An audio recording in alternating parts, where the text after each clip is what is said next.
Hey ladies, it's Charlie O and Lola, and we're the Shady Ladies. We're a couple of love coaches that love to sit on the patio, drink champagne, and talk about sex and love and relationships with no shame. We're here to help you to keep it exciting. Hi, ladies. So today we are talking about aphrodisiacs, pheromones, all of those feel good things that help you ignite your sensuality, your sexuality, fan the flames in the bedroom. That's what we want to talk about today. So I was saying the benefits of pheromones is I know is basically you're more sexually attractive, it makes more smiles and an eye contact for the opposite sex, boosts your self confidence, gives you an extra edge in business. I mean, because it can be not just all in sex, right? Right. Improves your sex life, increases passion, encourages the opposite sex to talk to you. You kind of put everybody at ease, and basically it provides a spark in your life again. Absolutely. Like whatever that is in your life. It could be work related, like relationship related. So that's where I think it's super important. I agree. Actually, yeah, pheromones. I have an interesting story about pheromones. So, I didn't realize how primal pheromones can be. Like, it really triggers some very primal emotions within your body. And so, kind of what had happened to me, to make a very long story short, I had been married for 17 years, and then it just wasn't working, and I didn't even know about pheromones at the time. I mean, I'd heard the word, of course, but I didn't really know enough about it, never dove into it. So anyway, divorced, had some time apart, and I met someone who was just a friend. That's what they all say. Just kidding. And I only wanted a friend because of that 17-year marriage. And That's what they all say. yeah, I wasn't looking for any long-term relationship, anything at the time. Anyway, so started dating someone that was a friend who, obviously then we started dating. His work at the time was pretty physical, and I noticed at the end of the day he had a scent that I could not resist. Ooh, sexy. I am not gonna lie. He had a scent that there was no resisting it. It ignited some feelings within me that just was like animalistic, magnetizing. All those words. I don't even know how to describe it, but it was something. Some I'd people never would felt. say it made you very horny. Well, is what the word would be. Like if you were going to be those people. A little frisky for sure. So yeah, that's my pheromone story. I So love it. do pheromones work? Absolutely they do. And it really does go back to I hate to even use that analogy, but caveman times where men put off scents that women were attracted to, which has kind of actually led me into men's sweat glands. That's what women become attracted to. But do men, are they attracted to women's sweat glands? And I think it isn't as so. Now, I'm not a doctor, and don't have a chemical background, but I think that men aren't as attracted to women's sweat glands and sweat scent.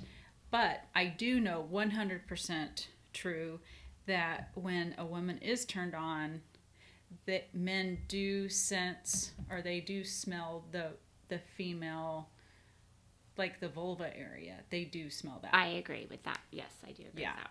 Yes. So they do know when a woman is turned on, yes. 100%, yes. And that kind of gets them going. But that all begins with eye contact way in the beginning. And so there's one thing, the thread that I have learned through this whole process is, guess what, women? We have the power.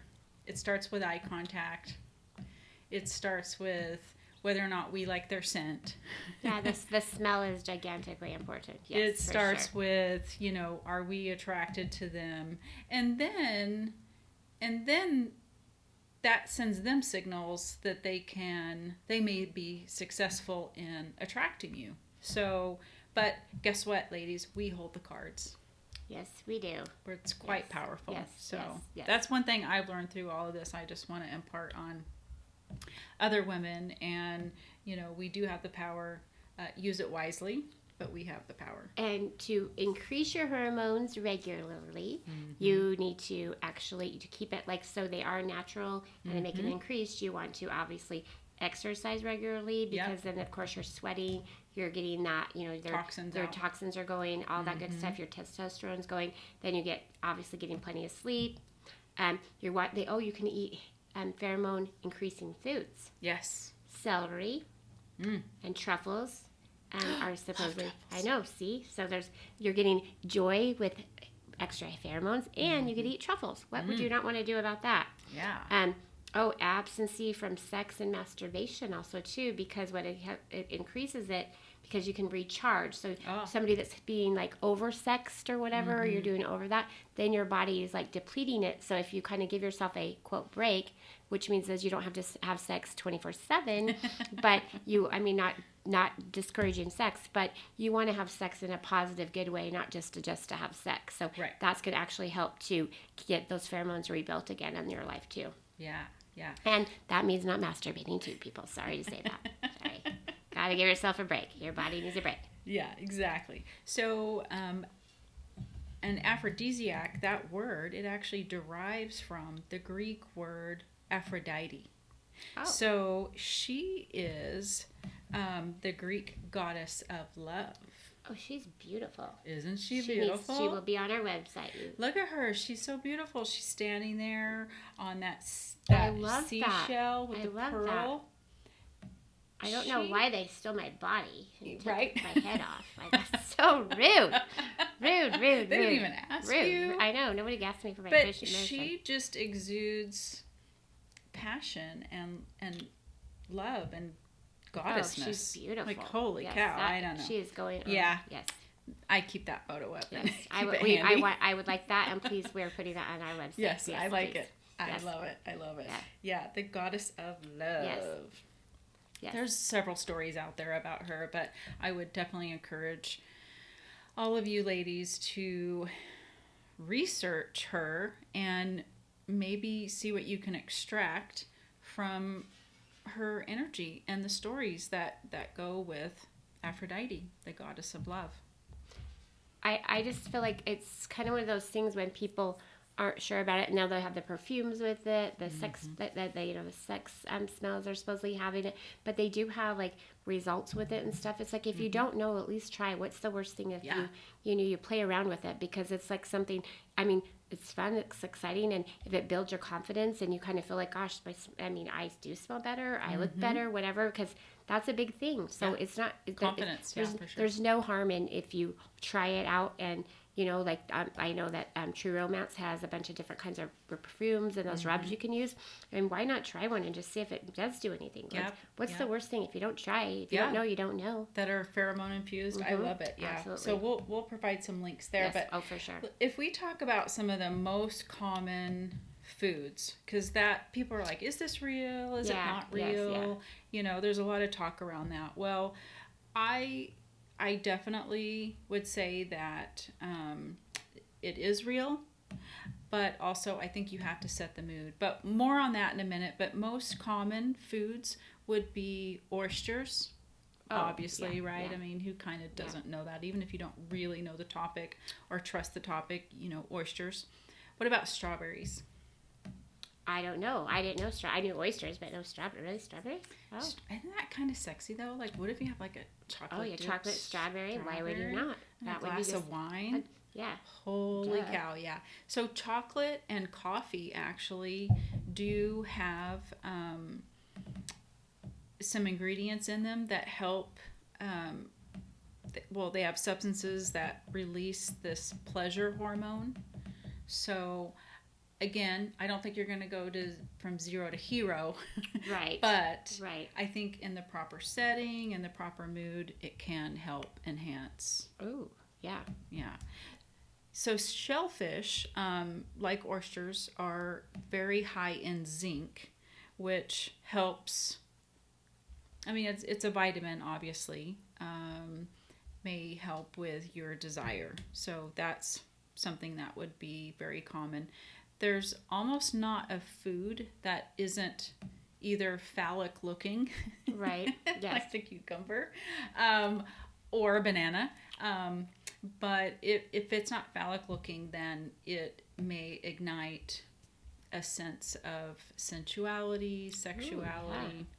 Ooh, yeah. But anyway, that's kind of covering the most common, and I would say yes, they do work. Well, like I keep saying, is like if we don't know, we don't know. So can't hurt to not try and Yeah. see what actually happens. So Absolutely. I think pineapple too. I want to add that to the list. oh, okay. I love pineapple. Yeah, Me too. I could put that in my diet any day, Yeah. especially a pina colada. Oh. Delicious, delicious.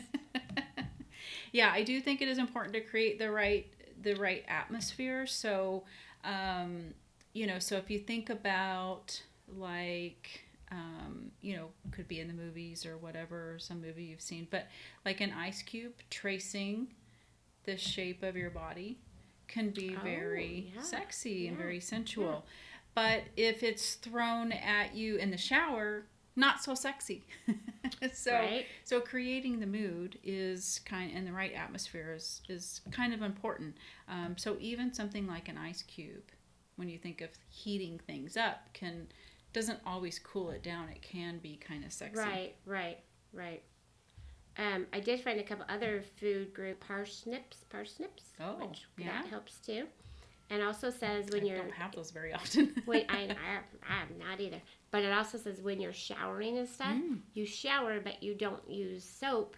Oh. You do it natural, so that then your own form, especially for women, Pheromones, more for women, it'll like does those smells, and like basically you don't put deodorant on sometimes. It's like your own scents come out. And women, that's why men they sweat more normally than women, which that makes sense. But if women want to have their pheromones smell a little bit, like have a little bit stronger, that's kind of some tips too, if that's important to you.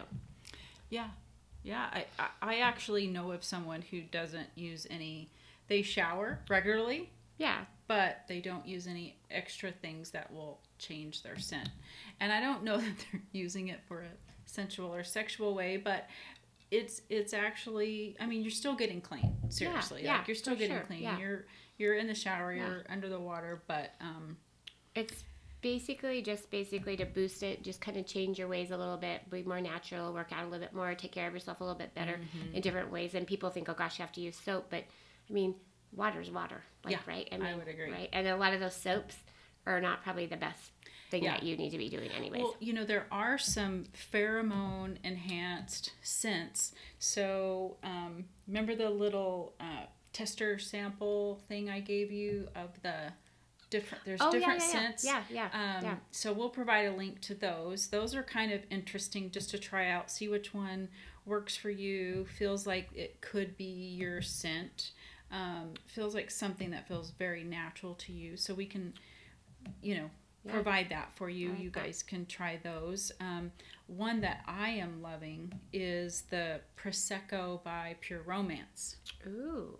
Oh, the yes. Prosecco spray. Yeah, the spray, yes. Yep. I love that too. I could just dump that all over myself. So I don't know if my husband feels like that is my scent, but I love this smell and I can't get enough of it. I spray it, all over, and it's a light kind of a coconut oily type of a texture, so it's very light, so it moisturizes, but it doesn't